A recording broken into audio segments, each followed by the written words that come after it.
सबसे पहले सभी को नमस्कार, जय हिंद।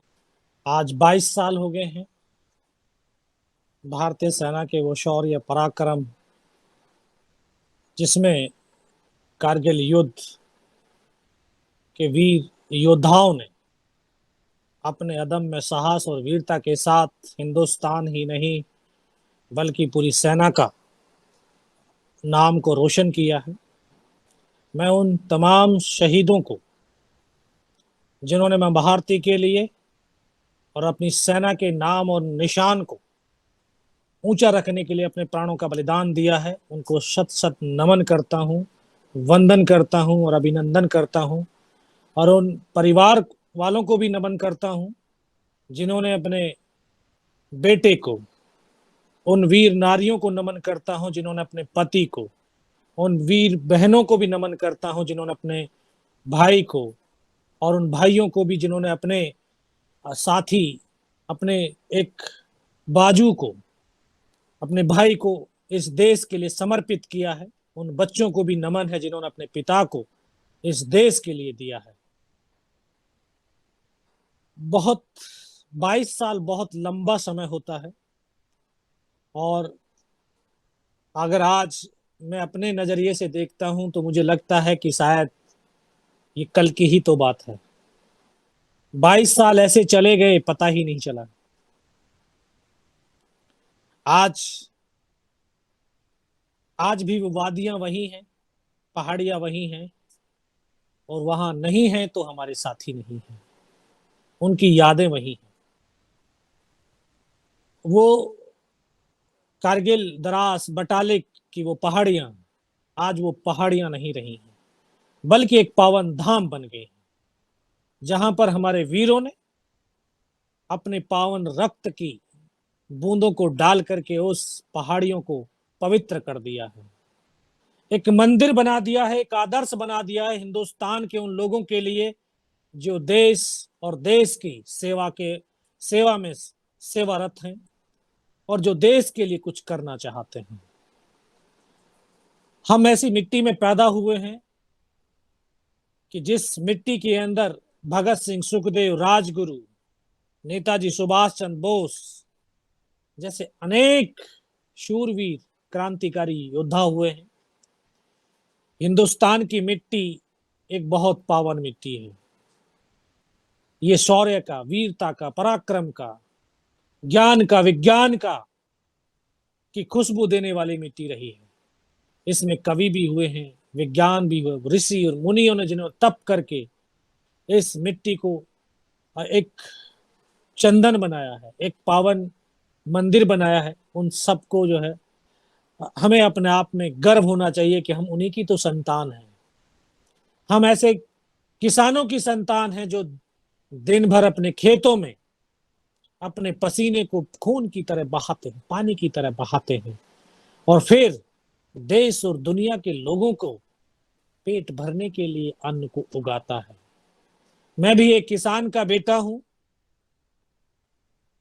और साथ साथ एक जवान का भी बेटा हूं।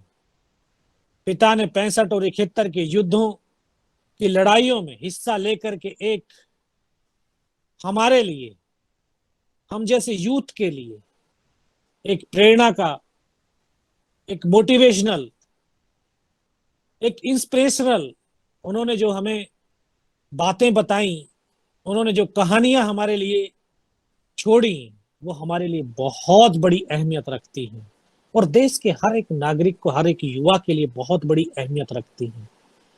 देश की सेना ने स्वतंत्रता से बाद, जो आजादी के बाद में 4 युद्ध लड़े हैं, और चारों युद्धों के दौरान इस भारतीय सेना के सैनिकों ने एक के बाद एक वीरता की नई पहचान को रच दिया है, शौर्य के परचम को उच्च शिखर तक पहुंचा दिया है। मैं उसी का सैनिक था, उसी सेना का सैनिक था। मुझे भी सौभाग्य मिला कि कारगिल के दौरान अपनी पलटन के साथ, 18 ग्रेनेडियर्स के साथ मिलकर के काम करूं, अपने साथियों के साथ मिलकर के काम करूं। पलटन को पहला टास्क द्रास सेक्टर की तोलोलिंग पहाड़ी को कैप्चर करने का दिया गया। उस पहाड़ी के ऊपर बटालियन ने 22 दिन तक युद्ध लड़ा। 22 दिन बहुत लंबा समय होता है। युद्ध के दौरान एक एक पल, एक एक क्षण, एक एक वर्ष के बराबर होते हैं। और 22 दिन जिन हालातों में हमने निकाला है वो हमें ही मालूम। ये हिम्मत कहां से आती है? जबकि हमको मालूम है, जबकि एक सैनिक को मालूम है कि अगले पल तेरी मौत होने वाली है, लेकिन फिर भी वो बेझिझक, निडर होकर के, साहस के साथ, धैर्य के साथ अपने काम के ऊपर कार्यरत रहता है। इसका सबसे बड़ा श्रेय होता है, इसका सबसे बड़ा श्रेय है हिंदुस्तान की सेना की ट्रेनिंग और हिंदुस्तान के नागरिकों का मोहब्बत, उनका प्यार, जो एक सैनिक के साथ में सीमा पर डटा रहता है। हिंदुस्तान के उन लोगों के प्यार की खातिर एक सैनिक अपने आप को उस देश की मोहब्बत के लिए, इस देश की मिट्टी के लिए, देश के लोगों के लिए अपने आप को कुर्बान करने के लिए तत्पर हो जाता है। वो 22 दिन -20 डिग्री टेम्परेचर, दुश्मन की भारी गोलाबारी, बिना स्पेशल इक्विपमेंट, बिना स्पेशल ट्रेनिंग, ये हिंदुस्तान के जवान कंधे से कंधा और कदम से कदम मिला करके चलते रहे, बढ़ते रहे, लड़ते रहे और इस मिट्टी के लिए मिटते भी रहे। मुझे वो पल याद है कि जब एक एक करके मेरी टीम अपने दिए हुए कार्य के लिए जब जाती थी, उसमें से एक या दो जवान बच करके वापस आता था। बाकी के पूरे जवान अपनी मां भारती के लिए, अपनी सेना के उस टास्क के लिए, अपनी पलटन की इज्जत और मान मर्यादा को कायम रखने के लिए कुर्बान हो जाते थे। 22 दिनों के दौरान हमने 2 अफसर, 2 जूनियर कमीशन अफसर और 21 जवानों को खोया। तब जाकर के साहब 12 जून 1999 को पहली सफलता के रूप में हिंदुस्तान की सेना को ये तोलोलिंग पहाड़ी मिली। अलग अलग सेक्टर के अंदर हिंदुस्तान की सेना के अलग अलग रेजिमेंट जो अपनी बहादुरी और वीरता के साथ लड़ते जा रहे थे, अभी एक सफलता मिलने के बाद उनके भी मनोबल बढ़ गए और उन्होंने अपने सेक्टर के अंदर सफलताओं का सिलसिला शुरू कर दिया। उस सफलता के बाद एक और नया टास्क टाइगर हिल का हमें मिला। टाइगर हिल द्रास सेक्टर की सबसे ऊंची चोटी थी, जिसकी ऊंचाई लगभग 17,000 फुट, जहां पर ऑक्सीजन की मात्रा बहुत कम थी। लेकिन हिंदुस्तान के सैनिकों के इरादे बहुत बुलंद थे, हौसले बहुत ऊंचे थे। बस उसी जोश और जुनून के में रह करके अपने आप को तैयार किया कि किस प्रकार से इस पहाड़ी पर ऊपर जाकर के दुश्मनों का खात्मा करना है और दोबारा से यहां पर जो हमारा विजयी विश्व तिरंगा है उसको जो है फहराना है।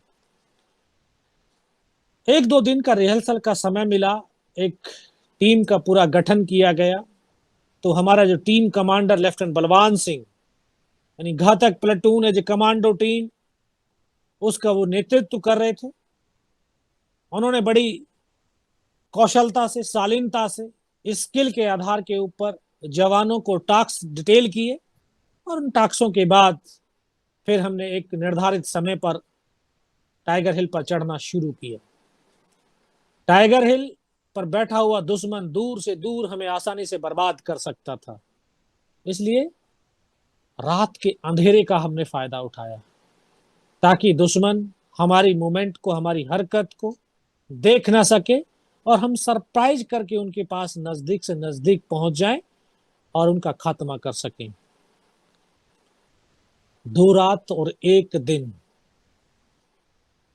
-20 डिग्री टेम्परेचर, बर्फीले तूफान, दुश्मन की भारी गोलाबारी के बीच से गुजरते हुए तीसरी रात का वो मंजर आज ही मेरी आंखों के सामने दृश्यता है। शायद वो कल की ही तो बात है। मुझे याद है कि जब हम रस्सियों के सहारे पहाड़ियों उस टाइगर हिल के ऊपर उस चोटी की तरफ बढ़ते हुए जा रहे थे, तभी दुश्मन ने दोनों तरफ से फायर खोल दिया और रास्ता कट ऑफ हो गया और केवल हम 7 जवान ऊपर चढ़ पाए। ऊपर चढ़े तो 60-10 मीटर का बिल्कुल प्लेन स्पेस, सामने दुश्मन के बंकर। सातों जवानों ने, हमने अंधाधुंध गोलाबारी फायरिंग किया और वहां पर मौजूद पाकिस्तान के 4 सैनिकों को मौत के घाट सुला दिया। टाइगर हिल टॉप वहां से 50-60 मीटर रही होगी। उन्होंने देखा कि हिंदुस्तान की फौज यहां तक पहुंच गई है। इतना जबरदस्त हमारे ऊपर गोलाबारी किया कि हम ऐसी परिस्थिति में थे कि एक कदम आगे बढ़ते हैं तब भी हमारा मौत है और एक कदम पीछे रखते हैं तब भी हमारी मौत है। साथियों, आपने देखा होगा, आपके प्रदेश का, आपके गांव का, गली का, मोहल्ले का जो बेटा सेना के अंदर है, जो शहीद होकर के उसका पार्थिव शरीर को अगर आपने देखा होगा, तो मेरे हिंदुस्तान के सैनिक के सीने में गोलियां के निशान होते हैं, कभी पीठ पर निशान नहीं होते। क्योंकि हिंदुस्तान का सैनिक, उसका शरीर गोलियों से छलनी क्यों ना हो जाए और उसके शरीर के अंदर आखिरी सांस भी बचती है और उसके लहू का आखिरी कतरा भी बचता है, तो वो उसके कदम दुश्मन की तरफ बढ़ते हैं, उसके कदम कभी पीछे की तरफ नहीं हटते, जो हमारे देश और सेना की सबसे बड़ी ताकत है। हमने सोचा मरना ही तो है, मरने से पहले जितने ज्यादा से ज्यादा इन पाकिस्तानियों को मार सकते हैं मारेंगे। इसी सोच के साथ हम रेंगते हुए आगे बढ़े और उनके मोर्चों में पड़ी हुई उनकी डेड बॉडियों को बाहर निकाला और उन्हीं के मोर्चों से 5 घंटे तक हमने फायरिंग किया। आप समझ सकते हैं, सोच सकते हैं, अंदाजा लगा सकते हैं, इमेज कर सकते हैं कि 5 घंटे दुश्मन के नजदीक भारी गोलाबारी के बीच -20 डिग्री टेम्परेचर में, जहां पर आप बिल्कुल अलग थलग हो चुके हैं अपनी टीम से, कोई सपोर्ट नहीं है, किस तरह का धैर्य, किस तरह का जिगर इन सैनिकों के अंदर रहा होगा। 5 घंटे तक लड़ते रहे, कोई सपोर्ट नहीं थी, चारों तरफ से घिर चुके थे, लेकिन हिम्मत नहीं हारी थी। एक विश्वास था कि हम जीतेंगे, हम जीतेंगे, हम जीतेंगे, हर हाल में हमें जीतना ही है। और सैनिक हर हाल में जीतता है। लोग बोलते हैं कि सैनिक तो मरने के लिए ही पैदा होता है। मैं उन लोगों को बताना चाहता हूं, सैनिक मरने के लिए पैदा नहीं होता है, सैनिक दुश्मनों को मारने के लिए पैदा होता है। अगर वो लड़ते लड़ते शहीद भी हो जाता है, मर भी जाता है, तब भी उसकी विजय है। और अगर लहूलुहान होकर के, जख्मी होकर के उसने विजय पताका फहरा दिया, तब भी वो विजय है। सैनिकों के लिए तो कहा वीर भोग्या वसुंधरा, कि अपने कर्तव्य पथ के ऊपर अगर आप लड़ते लड़ते, संघर्ष करते करते वीर गति को प्राप्त भी होगे, तब भी आपको स्वर्ग के अंदर स्थान मिलता है। और अपने कार्य पथ के ऊपर चलते चलते आप विजयी हुए, तब भी आपको स्वर्ग जैसा ही स्थान मिलता है। तो सैनिक मरने के लिए नहीं, मारने के लिए बनाया जाता है।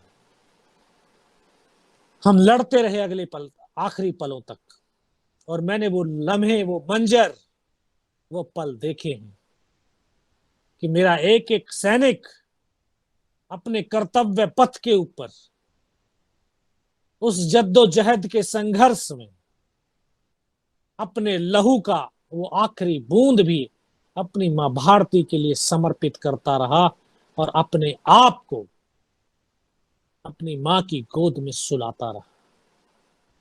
मेरे सामने मेरे 6 साथी शहीद हुए। मैंने देखा है कि किस तरह से उन्होंने अपने उस कर्तव्य पथ और जीवन पथ को अपनी इस मिट्टी के लिए, अपने देश की आन बान और शान के लिए, देश की एकता और अखंडता को और हिंदुस्तान के 130 करोड़ लोगों के विश्वास को कायम रखने के लिए अपने इस शरीर का परित्याग किया है। मैं जख्मी था, लहूलुहान था, सर से लेकर के पैर तक हर अंग से खून की फुहारें छूटी हुई थी, लेकिन अपने साथियों के छोड़े गए उस कर्तव्य, उस दायित्व को अपने कंधे पर उठा लिया और सोचा कि जब तक मेरे अंदर, मेरे शरीर के अंदर जान है, जब तक मैं इन दुश्मनों का खात्मा करता रहूं। और विश्वास पैदा किया कि अगर इसने सर और सीने में मेरे में गोली नहीं लगी तो मैं जिंदा भी रहूंगा। और साहब, दोस्तों, आज मैं उसी विश्वास के बलबूते के ऊपर आप लोगों के सम्मुख भी बैठा हूं और आप लोगों को यह बताना भी चाहता हूं कि अगर व्यक्ति अपने मन मस्तिष्क के अंदर किसी बात के लिए अपने विश्वास को जागृत कर लेता है, हर व्यक्ति के अंदर एक आत्मिक शक्ति है, एक आत्मिक ऊर्जा है, एक आत्मिक वो दिव्य ज्योत है, उसके अंदर विश्वास ही तो पैदा करना है। आपने विश्वास अगर वो पैदा कर लिया तो दुनिया की कोई ताकत आपकी उस बुलंदी को छूने से रोक नहीं सकती है। आपके उस कर्तव्य पथ से आपको कोई डगमगा नहीं सकता है। पड़ा रहा दुश्मन के बीच, गोलियां मारते रहे, उनकी गोलियों को खाता रहा, हर उस पीड़ा को, हर उस दर्द को सहन करता रहा जो उन्होंने दिया, लेकिन हिम्मत नहीं हारी, विश्वास को नहीं टूटने दिया कि हमें जीतना है और हम जीत करके ही जाएंगे। और आखिर में उन्होंने मेरे सीने पर भी गोली चलाई। साथियों, कहते हैं इस देश को भारत मां कहा जाता है। ऐसे नहीं कहा जाता इस देश को भारत मां,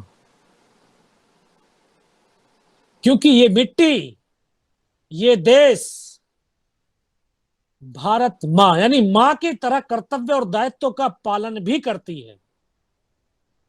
जैसे एक मां अपने बेटे की वीरता, शौर्य और पराक्रम को दुनिया तक पहुंचाती है, दुनिया तक अपने बेटों की उस खुशबू को फैलाने में मददगार साबित होती है, सेम हमारी ये भारत मां भी अपने बेटों की शौर्य, वीरता, पराक्रम को कभी दफन नहीं होने देती है। किसी न किसी एक को जरूर माध्यम चुनती है कि उनके बेटों की वीरता, शौर्य और पराक्रम को दुनिया तक पहुंचाया जा सके।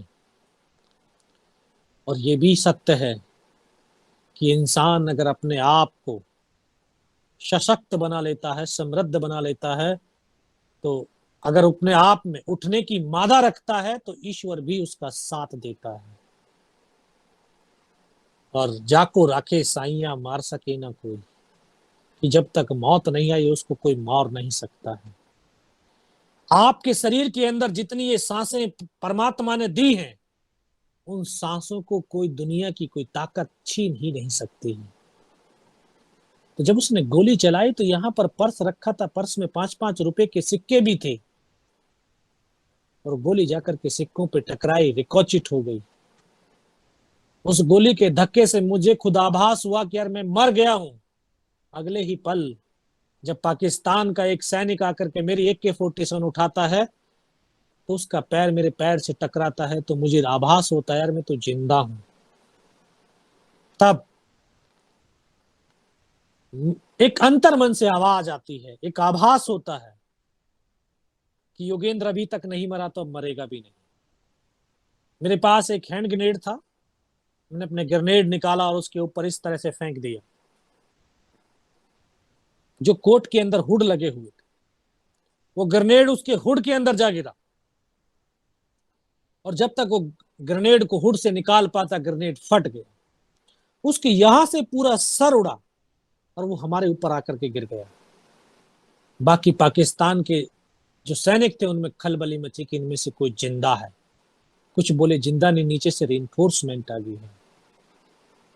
साथियों, बस वही एक मौका था मेरे पास कि मैं मां भारती के लिए कुछ विशेष कर गुजर जाऊं, क्योंकि उससे पहले जो पाकिस्तान का वहां पर जो एक कमांडर था, उसने हमारे नीचे वाले पोस्ट को कैप्चर करने के लिए अपनी दूसरी टीम को आगाह कर दिया था, सूचित कर दिया था कि नीचे जाकर के हिंदुस्तान के उस पोस्ट के ऊपर हमला कर दो।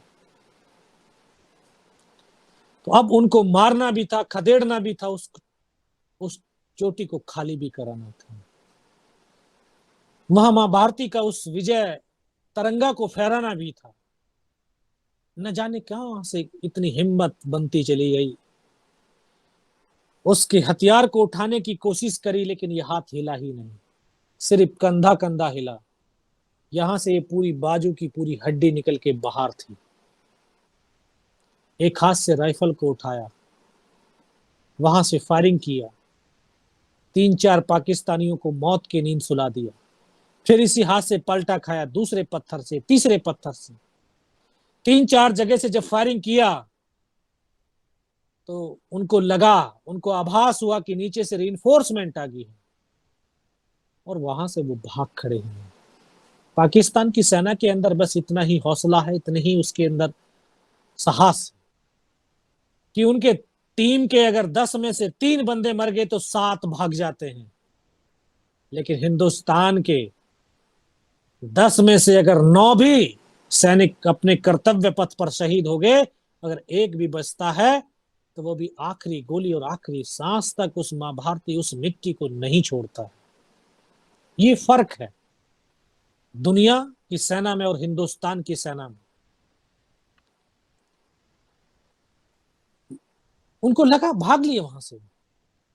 मैं एक हाथ से रेंगता हुआ, क्रोल करता हुआ, कभी बाएं से कभी दाएं से आगे बढ़ा, फायर करता हुआ।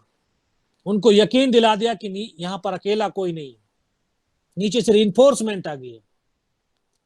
4-5 मीटर तक जब आगे गया तो जाकर के सामने देखता उनका लंगर चल रहा है, उनके लिविंग टेंट लगे हुए, उनके हैवी वेपन का डिप्लॉयमेंट है। वो सब कुछ देखने के बाद बहुत देर वहां पर पड़ा रहा, क्योंकि दिल और दिमाग के अंदर एक ही ख्याल था, अपने साथियों को बचाना, अपने पोस्ट को बचाना है। फिर वहां से रेंगता हुआ धीरे धीरे अपने साथियों तक पहुंचा। जब अपने साथियों के पास पहुंचा तो मुझे आभास हुआ कि शायद हो सकता है मेरी तरह कोई मेरा साथी जिंदा होगा। तो आकर के एक एक को देखने लगा, किसी का पूरा सर फटा हुआ बाहर था, किसी के पूरे फेफड़े निकले हुए बाहर थे। बहुत देर बैठ करके रोया, रोते रोते फिर अपने आप को खुद को संभाला। साथियों, 19 साल की अवस्था और 2.5 साल की सर्विस, न तो उम्र का तजुर्बा, न सर्विस का कोई अनुभव, ये भी पता नहीं कि हिंदुस्तान किधर है, पाकिस्तान किधर है। चारों तरफ बर्फ ही बर्फ, पहाड़ी पहाड़, जाऊं तो जाऊं कहां।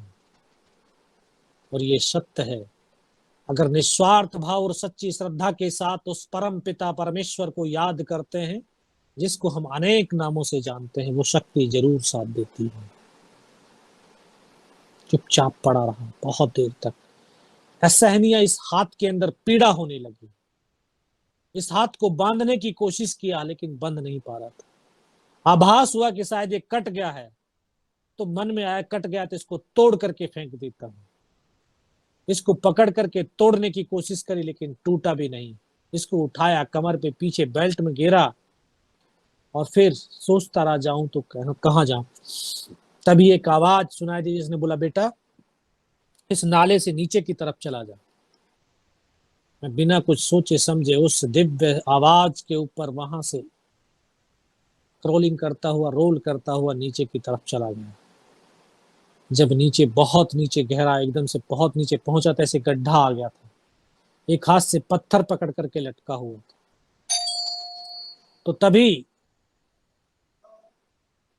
तभी मुझे लगा कि यार मैं पाकिस्तान की तरफ आ गया हूं। तो मैंने नीचे देखा तो मेरे साथी वहां पर नजर आए, उनको आवाज दिया तो वहां से निकाल करके लेकर के गए। तो जैसे आप लोग फिल्मों के अंदर देखते हैं कि जब ग्रेनेड फटता है तो पूरी ड्रेस चीथड़े चीथड़े हो जाती है, सेम कंडीशन थी मेरी। कोई नहीं कह रहा था कि ये जिंदा रहेगा, लेकिन मेरे मन के अंदर विश्वास था कि मैं जिंदा रहूंगा। मैं उनको बोला, सर कुछ नहीं होगा, सिर्फ पोस्ट को बचा लीजिए कैसे भी करके। फर्स्ट एड दिया। दिन के 1:30-2 बज रहा था। जो हमारे commanding officer colonel Kushal Chand Thakur, उनको सूचना दिया कि इस प्रकार से हमारा एक लीडिंग सेक्शन का जवान बच करके आया, इस प्रकार की सूचना दे रहा है। उन्होंने बोला कि इस लड़के को मेरे पास जल्दी से जल्दी भेजो। साथियों, पहाड़ियों पर चढ़ना बहुत आसान होता है, लेकिन उतरना बहुत मुश्किल होता है, और वो भी कैजुअलिटी को लेकर के तो बहुत ही मुश्किल। जवान मुझे कंधे पे डाल करके पीछे की तरफ लाने लगे। फर्स्ट एड तो हुआ, लेकिन इतना खून बह गया था कि दिखाई देना बिल्कुल बंद हो गया। जब अपने कमांडिंग ऑफिसर के पास पहुंचा तो बिल्कुल कुछ नहीं दिख रहा था मुझे, आवाज सिर्फ सुनाई दे रही थी। उन्होंने बोला, बेटा मेरे को पहचानता? मैं कहा, साहब आवाज सुनाई दे रही लेकिन दिखाई कुछ नहीं दे रहा। बोला, मैं तेरा commanding officer colonel Kushal Chand Thakur. मैं कहा, जय हिंद साहब, बहुत तेज सर्दी लग रही। उन्होंने अपने टेंट के अंदर लिटाया, 3-4 स्टॉप जलवाए, गर्मी सी महसूस हुई। तो मैं बोला, साहब थोड़ा सा पानी पिला दो। बोला, पानी तो नहीं मिलेगा। तभी डॉक्टर ने जो है सुन लिया, डॉक्टर दौड़ करके आए, उन्होंने आकर के ग्लूकोज की बोतल पिलाई। थोड़ी और शरीर के अंदर एनर्जी महसूस हुई। उन्होंने बोला, बेटा कुछ बता सकता है? हाँ साहब बता सकता हूँ। तो ऊपर की तमाम घटनाक्रम, तमाम सूचनाएं उनको दिया। तो उन्होंने आखिर जो उनको जो सवाल पूछा था वो आज ही मेरे जहन में गूंजता है। बोला, बेटा जवान की रिक्वायरमेंट क्या है? मैं कहा, साहब जवान की रिक्वायरमेंट अमनीशन और फील्ड पट्टी की है। बोला, खाने के लिए? साहब खाने के लिए नहीं चाहिए। साथियों, 72 घंटे से भी ज्यादा का समय हो गया था। एक बड्डी पेयर, ये पार्ले जी वाला बिस्किट का पैकेट सिर्फ आधा खा पाए थे, आधा तो बैलेंस था। सर भूख नहीं लगती है। तभी डॉक्टर ने कौन सा इंजेक्शन लगाया, फिर मुझे पता नहीं मैं कहाँ पर हूँ। 3 दिन के बाद होश आया, देखा ऊपर पंखा चल रहा है, पता चला 92 बेस हॉस्पिटल श्रीनगर। और वहीं पर मुझे सूचना मिली कि उसी रात को मेरी टीम ने दोबारा से अटैक किया और बिना कुछ कैजुअलिटी के टाइगर हिल टॉप के ऊपर विजय पताका फहरा दिया। टाइगर हिल की जीत के बाद कारगिल युद्ध का यू टर्न हो गया था।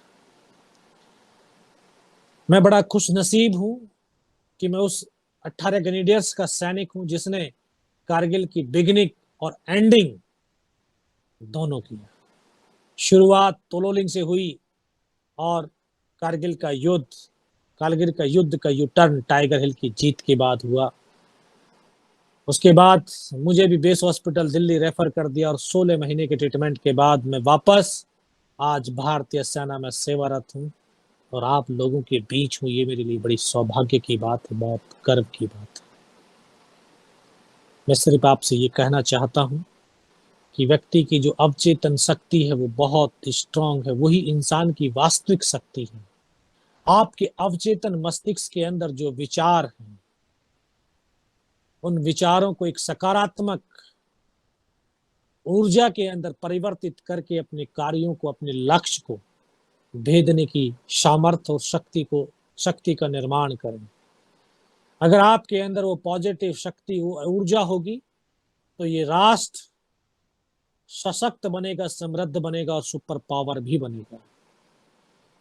ये देश का यूथ देश की शक्ति है और इस देश के ऊपर गर्व होना चाहिए उस यूथ को कि हम इस मां भारती के बेटे हैं, हम उन शहीदों के बेटे हैं, हम उन वीरों के बेटे हैं, उन पराक्रमी योद्धाओं के बेटे हैं जिन्होंने अपने लहू का हर कतरा हमारे लिए कुर्बान किया है, इस मिट्टी के लिए, इस देश के लिए कुर्बान किया है।